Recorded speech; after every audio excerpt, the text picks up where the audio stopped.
y'all. And I also want to point to something that you said about the way that Freddie Gray was transported too.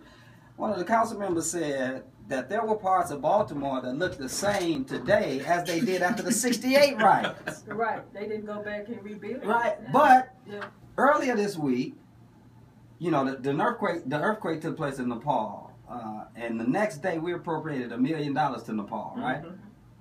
The next day after that, a lot of people don't know this, John Kerry wouldn't have had a meeting with somebody, so they upped it from $1 million to $10 million. Mm-hmm. Now, I love all of God's children, so I am not objecting to the fact that we provide aid to other countries. Mm-hmm. Yeah. But when you can provide $10 million to Nepal in 3 days, and not give the type of money that's needed to restore a major American city over 40 years after a riot, then that talks about not that we're not being heard, but people just don't care about what we're saying.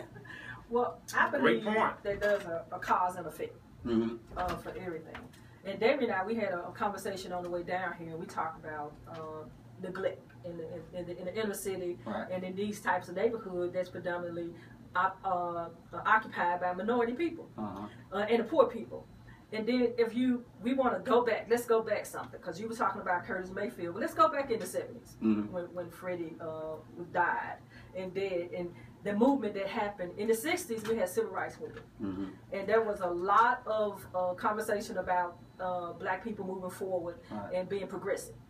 Educating, being proud of who you are, James Brown coming out and all of that. And then you had King and marches and people, the civil rights law was passed and all these things in 1964. And then you had Dr. King was assassinated in 68. And if you kill the dream, then the people will stop. If you kill a dreamer, then the dream is supposed to die too. Exactly. So what happened in the 70s, you had the drugs. They came in and they infiltrated the neighborhoods, and then crack cocaine surfaced, and then marijuana surfaced, and then heroin surfaced, where those were drugs that poor people couldn't afford.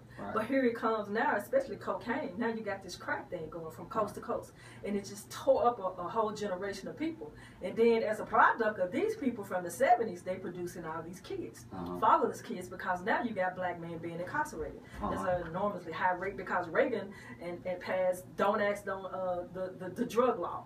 Just say no. And they had that big movement, and then the sentence structures changed for these small types of cases. You could have Reagan also signed the Iran-Contra stuff too. Exactly. Well, we know I didn't want to get into the conspiracy of how that stuff got here. Well, I'll take it off you. Jay-Z said blame Oliver North because I ran Contra. I ran contraband that they sponsored. Before this rhyming stuff, we was in concert. Definitely. If you watch the documentary of the freeway gang in California, how they work with the government to get this stuff in these neighborhoods.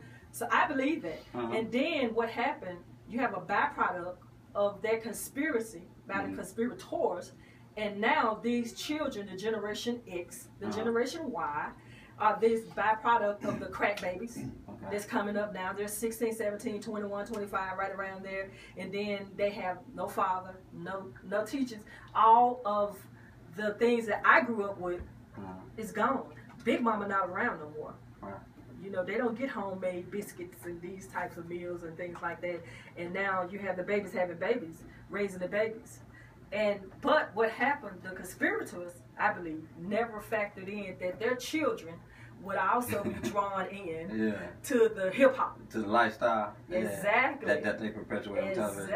Yeah, but they also, you know, those hyper privileged communities have ways to buffer when their kids fall into, you know, like for instance, the brother who was under the influence of something, killed a girl with his car, and then the lawyer argued affluenza. I don't know if y'all heard about this. I mean, it's really something to look at. I mean, they just like made up a sickness, and the sickness was simply he got too much money. His family got too much money, right? I will push back a little bit, because I think, some of the contemporary circumstances that we encounter are a lot more complex than just there's no dads in the home. We product of drug deals and drug infestation in our communities, which is true, but I think it's a little bit more complex than that. And part of the irony is this.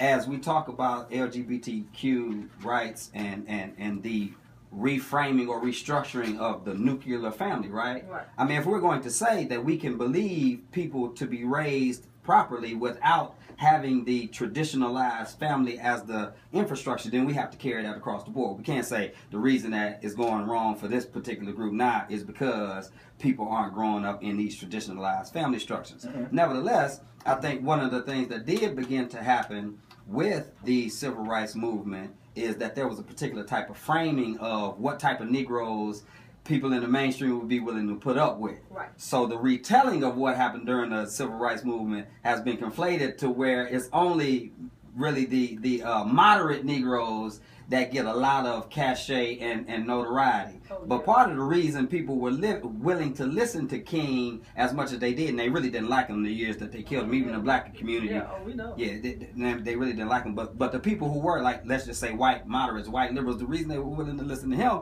because on the alternative is, who you going to listen to, King or Malcolm X? Mm-hmm. Right? So in some ways, this Black Power revolutionary and radicalism, if you will, has worked in concert with some of the more moderate moderate civil rights type of efforts and strategies and stuff like that too. So it's a very complex thing that we need to provide some complex dialogue and some complex answers to, and not just say, oh, well, if you just gave them jobs, which we do need jobs, or if you just put black men back in the home, which, you know, you would hope that black men would be responsible as it relates to their parental responsibilities and stuff like that. But it's a lot more complex than that. I totally agree.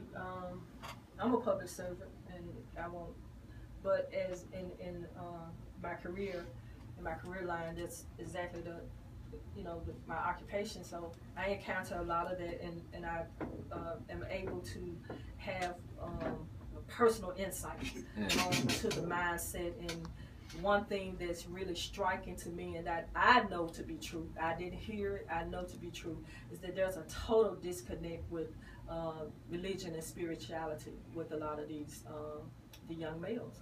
And they have no fear of dying. They have no relationship with God. They do not believe in God. Not to say they're atheists, but because to them God hasn't shown up. Well, they'll say they're spiritual and not religious. That's a common. Yeah. And they're just emotionally unavailable. Most of them are emotionally unavailable. They're void of feeling and emotions, and they just will tell you that pretty much because they have bought into the idea that my condition and my circumstances is real and this is my reality. And I don't know anything else. Because that's as far as I've been. I've met people who haven't been outside of Frazier. Yeah. I remember when I was working at one of the early churches, actually where I had my first full-time ministry position, we were ministering to kids in New Chicago. New Chicago is about a 5-minute drive from Harbortown. Right? But the conditions completely polar opposites, and so you did have people who, even in that neighborhood, had never really been outside of that neighborhood. Well, okay, I got to put some people on the wall. We have a donkey wall. What about the black churches? Yeah. We have a church on almost every corner in this city. Right. We have a church on almost every corner in this city that takes in billions of dollars, all in Memphis, Tennessee alone. And just getting together, you mean to tell me they can't get together and have a federal credit union?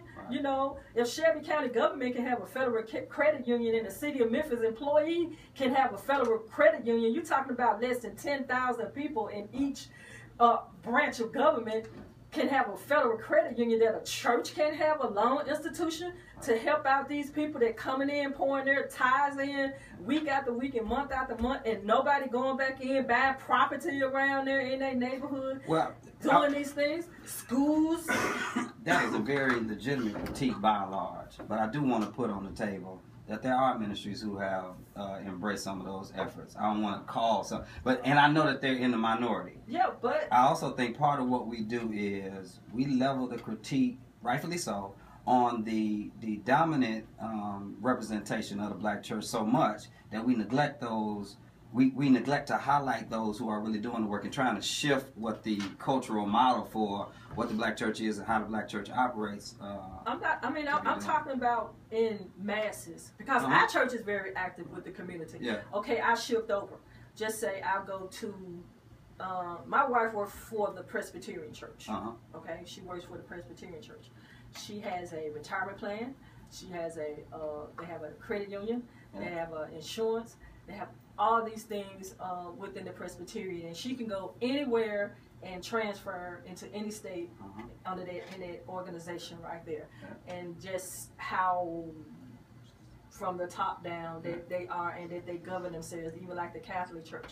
And we have all these different denominations and Methodist churches, and just say to come back in and to begin to do something, because you can't say that the government can do everything. It's like our nonprofit organization. Exactly. The government can't do everything. Right. That's why you have these organizations. And then that's the other thing I was going to say too. There are ministries that have adopted those particular models, but sadly, they have the same white supremacist underpinning as their ideology, right? They have the same oppressive ideology. So even so really, what you have is right-wing evangelical theology in blackface. Oh yeah. So sometimes they can do as much harm as good, right? So they do buy up the properties, but because we just seen on the news, you know, our brother, you know, some folks who bought up some properties, and those properties were some of the worst properties in the city, and so they had to, you know, redress them on the news and stuff like that.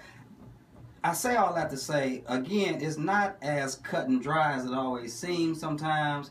In Baltimore, they talking today, I heard a brother give an excellent commentary in response to what was going on in Baltimore as it relates to, you have a black mayor, female mayor, right? And now you got a black female district attorney as well. And so you would think, in comparing Baltimore to Ferguson, people were saying, well, this went on in Ferguson, and I believe so, in large part because you had misrepresentation in elected office, right? You had white people basically running a large majority of black people. Well, that's not the case in Baltimore. However, and the brother was saying this on the Melissa Harris Perry show earlier, when you think about how sophisticated white supremacy is, the system itself really doesn't care what the person looks like symbolically that's in leadership. The system functions itself. Look at it like this. Cars are manufactured to go forward and backwards, not side to side, right? So let's just say black folks get stuck on the side of the road all the time. We think if you change the way the person who's driving the car looks without changing the way the car has been manufactured, then people on the side of the road gonna naturally be picked up. That's not the case. Well, we know that, yeah. So the same is true for the black church. We think if the black church just adopts a lot of the models that the white churches have adopted, that somehow that's gonna solve the problem. But the reality is a lot of white churches are operating out of the same oppressive, white supremacist and racist infrastructure that our governments are operating out of. So back to the brothers in the neighborhoods, right? I'm not as quick to suggest that they don't have a concept of God or even have a theology or a theological sensibility. I do think it's different in part, going back to what you talked about a minute ago, Sister G, the way that the churches have been so apathetic, so disconnected. But look at Baltimore. I don't like the way the media is trying to portray it as if this curfew and added law enforcement somehow quelled these violent riots. I don't think that was the case, because you can't tell me the reason this stuff popped off is because the police did something unjust to Freddie Gray and he ended up dead. So you're going to tell me the answer to police brutality is get more police? Don't respond to that, because I know you got a particular bend on that. What happened was you had people in the faith community, Muslim, Christian, and I'm sure otherwise, that mounted up, and most of them, I believe, had an adequate relationship with those people in those areas, so they were able to talk them into a more peaceful form of protesting. And so we can't say that the black church, in all of its flaws, because a lot of no, I don't think anybody's more of a critic of the black church than I am. But I am. Go ahead. Yeah, you know, tomato. But it is, of course, our love for the black church and being in the infrastructure of the black church enough to say not every black church is represented when we talk about some of the inadequacies of the black church. And some of them don't even have enough financial resources if they wanted to do a CDC or if they wanted to do a credit union. And if they would run it well and equitable, they just don't have the resources to do it. Well, we need another show. I think we have 2 minutes left, John. What we actually have to do to, continue the conversation, we have to bring Pastor Earle back and we just dive in and get some more, pour some more into our listeners, because this conversation is Thank y'all for having the conversation. And please, thank you. We reach a lot of listeners here on AM 990, so we can do it anytime you want to do it. All right. So let us know. We can continue this. this month.